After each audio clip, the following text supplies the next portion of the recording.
Hello dear readers and subscribers.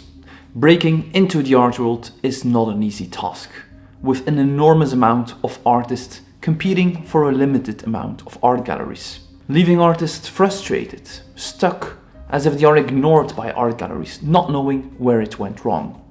As a result, in today's video, I'm going to explain the real reason, 5 reasons actually, why art galleries are ignoring you even if you are convinced that your work is good enough for it. We're going to discuss the unwritten rules of the art system, the professional standards that you need to pursue to be a part of it, and also explain what the word gallery ready truly means. The first reason why galleries are ignoring your art is because it is not contemporary enough.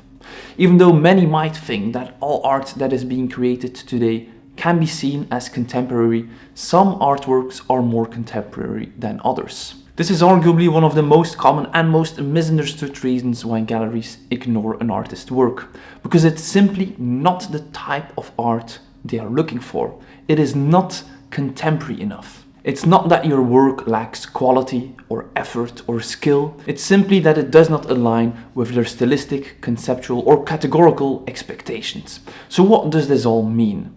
If your work looks something like this, or this, art galleries are most likely not for you.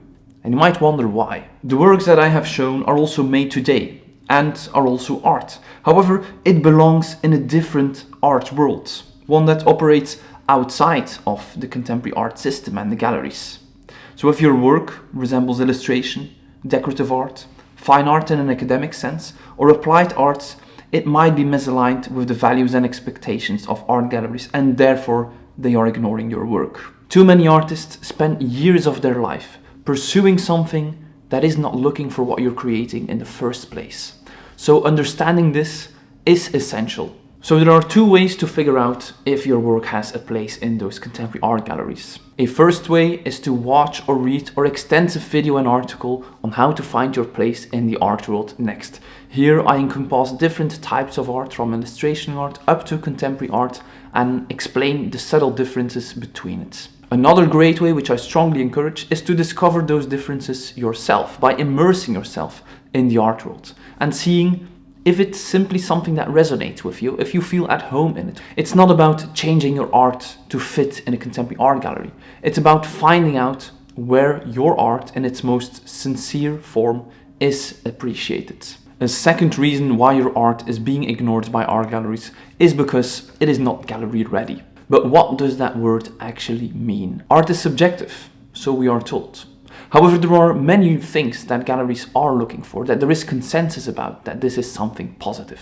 In the first place, as discussed before, gallery-ready art is contemporary art. Gallery-ready art is also original and distinctive.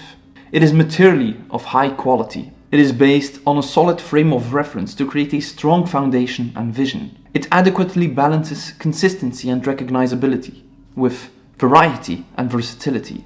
It is part of a more expansive oeuvre, of at least 10 works of the same quality that can support and elevate the individual works. So let's expand for a minute on these different criteria, because even though a gallery director will always look for artists that align with their taste, they are also looking for these key ingredients. Even though art is subjective, originality is always a good thing. That's something everybody agrees upon. And it's even more important today because you need to stand out from that tremendous pool of artists. It needs to be something that is 100% yours. There are numerous ways to be original.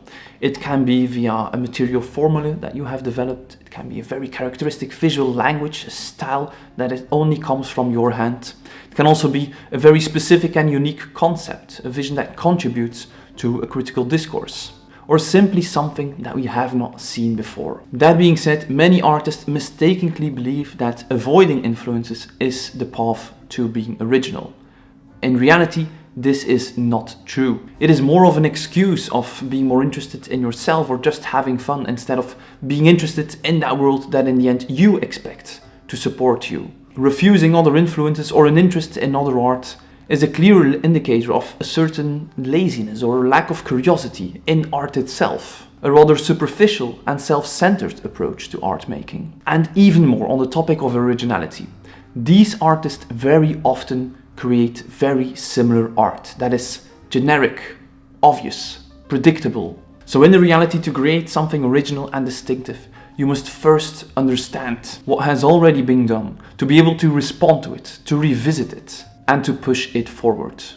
To be aware that what you create is truly original or not. In addition, in terms of high quality art, but also from the perspective of consistency, our galleries are looking for a mature body of works that is consistent, and not only consistent in that the style is consistent, but also in the level of quality. They do not want a one-hit wonder. They want to work with an artist who can create high quality original work consistently.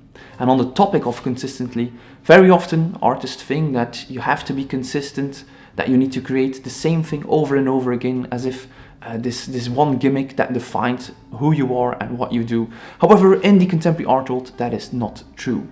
You need to find an adequate balance between something consistent and recognizable, but that is also versatile and has enough variety to interest and to maintain that curiosity in your work. A topic we also extensively discuss in the video and article on Style and Consistency Explained. A third reason is the power of appearances and documenting your art with true intent. In the contemporary art world, how your work is being perceived is determined by how you present it, how you take care of it. Creating the work is one thing, but then bringing it to the eyes of others is another. And here it often goes wrong. If you have created something powerful, but you do not document it professionally, you might as well have not created it. It may sound harsh, but that is the reality of today. Documenting your art is almost as important as creating the art itself. Most often, galleries or collectors will not visit your studio, so the way they will see your work is via images, the images you create to document your pictures. And this step is actually so powerful if you do it right. If you do it wrong, then you're out of the running, and other artists who will take care of this aspect will collect the rewards. So this starts even before photographing the work. For instance, if you are a painter or you work in collage or drawing, first you need to treat these works as physical objects that need to have a certain presence in a space, because that is their role as an artwork. It's not about creating a visual, it's about creating something with a powerful presence.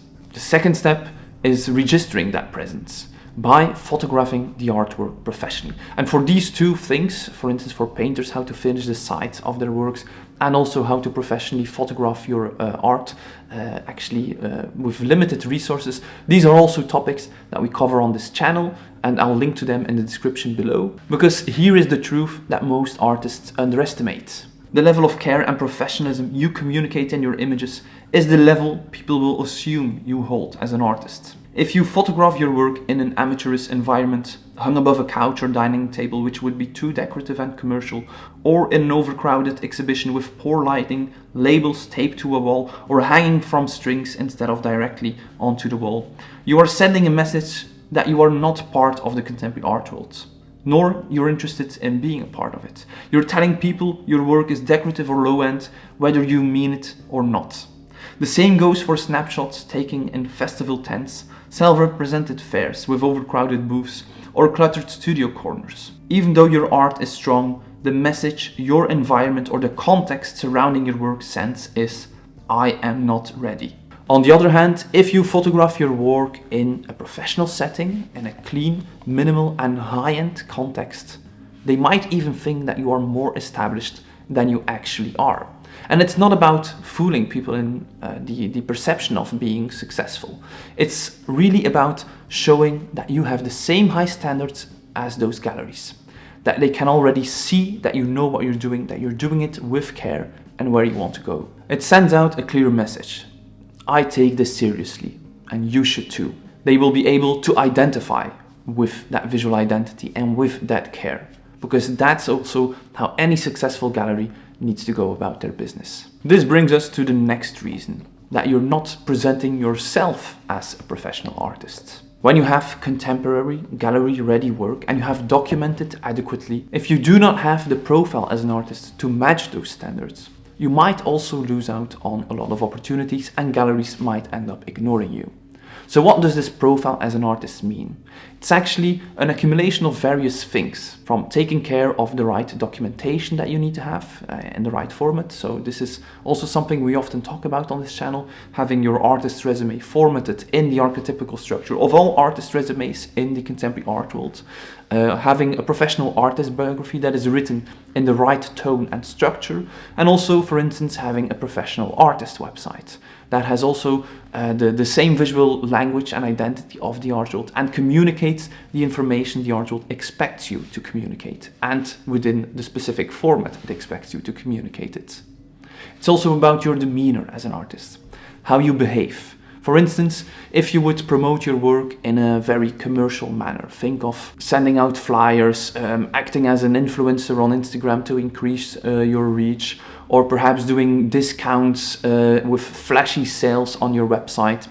This will not send out the right message. You are simply not the profile galleries are looking for and trust. That's why I often say, professionalism in the art world does not mean that you have to dress in black and speak in riddles. It means knowing, respecting, and embodying the codes of the art world you want to be a part of. If you're unsure about all these things, definitely have a look at our overview page, Advice for Artists at contemporaryartistshow.com, where we provide an overview of all tools to take care of these things very swiftly and professionally, as well as further free resources that can help you understand those codes and put them into practice. To conclude, the fifth reason, and also a very important one, why galleries are ignoring you is because you are approaching them in the wrong way. A common yet ineffective and damaging approach to reach out to art galleries, which is also being advised here on YouTube by numerous art business coaches, but that actually does not work or is actually frowned upon, is cold calling galleries.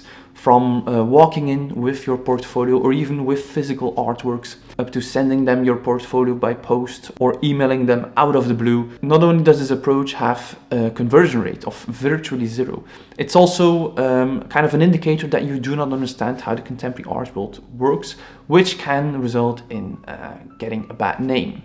Even more, the galleries that will say yes to these approaches very often are not serious galleries, because these are the galleries that charge artists simply to be exhibited in their gallery, or that simply do not curate a good program themselves.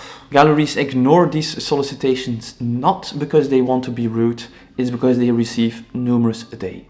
For instance, I receive 3 to 5 of these unsolicited submissions a day, which is impossible. If I would have to say yes to all of them, then I would need to organize 3 to 5 exhibitions every single day, which is not viable. It's not that these galleries are not looking for new artists, it's simply that they want to do it on their terms. They want to discover what they like instead of being bombarded with art that the majority of it they won't like. So what is the alternative, you might wonder? It's not about trying to push yourself in, but more about being visible. Be as visible as possible for those galleries without being annoying or obtrusive. You want to build a visibility and presence in that art world. This is what I often refer to on this channel as the breadcrumbs strategy. We want to leave breadcrumbs in a non-obtrusive manner in various corners of the art world. Breadcrumbs that if they follow them, they end up finding you. This means increasing your online visibility through art magazines or reputable Instagram pages rather than through advertising or mass promotion. It means applying to juried open calls, residencies and grants, the types of initiatives that curators and galleries watch. It means maintaining a professional and well-curated Instagram profile, because yes, many artists are discovered there, and most importantly, it means actively participating in the art world. Attending openings, visiting fairs, supporting fellow artists, writing about art, or helping to curate exhibitions. From this perspective, networking is essential, even though most artists hate it. However, it's almost impossible to enter a field if you do not want to interact with it, which makes perfect sense, of course. So start by targeting your network in a medium-sized to large art city, even if you do not live in an art city. And this is possible thanks to Instagram, because we can remotely interact with those city centers. If you would focus locally on a scene that has no connections with the rest of the art world, there will be no mobility to grow and you'll be stuck in what is called an art island in terms of your network. Target serious galleries that are at an entry level. That will be a step up for your career, but is still within reach. Follow the artists they represent. Support them by visiting their shows and building a connection with those artists. Focus on galleries that align with your artistic style. Use Instagram to connect with them before you meet them in real life, to become a familiar face without immediately asking something from them. Let the relationship grow organically. And when the time is right, you can mention that the door is open. This can be very casual in an Instagram direct message, or during an opening, or via another artist to vouch for you. Furthermore, at some point you will have something more to offer. For instance, over the years you've built a steady base of clients that if you have a show, you know you will be able to deliver, or you have built a large following on Instagram.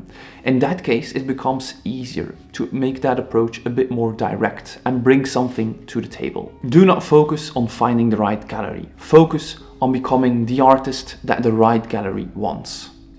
For more information and industry-approved career advice, make sure to visit our overview page, Career Advice for Artists at contemporaryartissue.com, which will be linked in the pinned comment and in the description below. Thank you so much for tuning in today.